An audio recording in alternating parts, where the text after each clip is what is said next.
A CPI da Covid enfraquecerá Bolsonaro sem derrubá-lo. Os inimigos do capitão estão eufóricos, mas o que vem por aí é um cenário perigoso.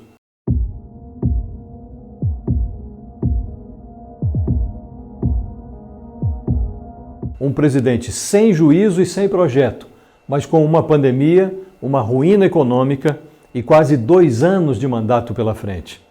A tragédia sanitária é apenas a parte mais letal do fiasco em que se converteu a presidência de Bolsonaro. O Ministério da Saúde não é o único setor do governo submetido à pane gerencial. O MEC sofre retrocessos que levarão anos para ser revertidos. O setor ambiental encontra-se devastado. Na área econômica, há um ex-superministro que, sem poder elevar a própria estatura, rebaixa o pé direito do seu gabinete. Ajusta suas pretensões reformistas às limitações de um presidente que se revelou uma criatura pequena, bem menor do que a crise que engolfa o seu governo.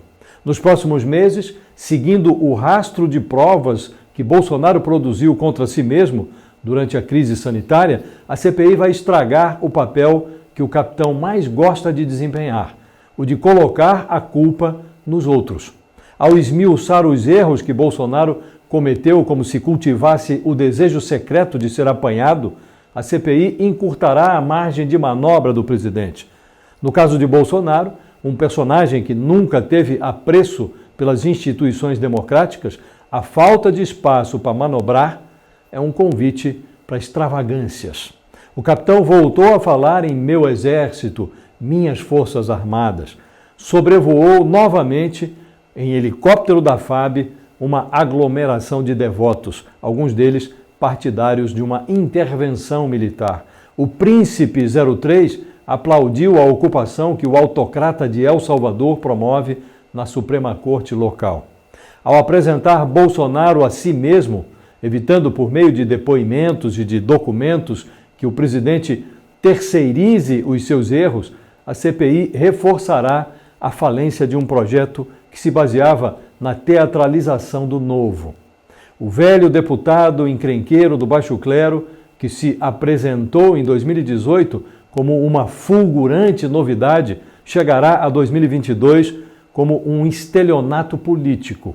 Bolsonaro vendeu-se ao eleitorado como um político antissistema, anticorrupção e pró-liberalismo econômico. Hoje está acorrentado ao sistêmico centrão, chefia uma organização familiar com fins lucrativos e dá de ombros para a agenda de reformas liberais. Enquanto se finge de fortão, Bolsonaro é governado pelo vírus que, negligenciado por ele, passou a influenciar o rumo do governo enquanto mata brasileiros.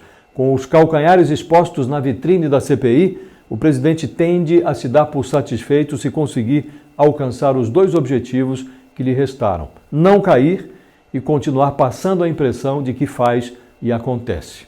Pior do que um presidente sem rumo, só uma oposição desorientada. Numa evidência dos perigos que assediam o país, a única novidade do noticiário político é que José Sarney, o morubixaba da tribo do MDB, foi procurado por Bolsonaro e por Lula. Quando a esquerda e a direita buscam saídas no epicentro do patrimonialismo arcaico, resta ao brasileiro aguardar pelas próximas manobras e proteger a carteira. Qual?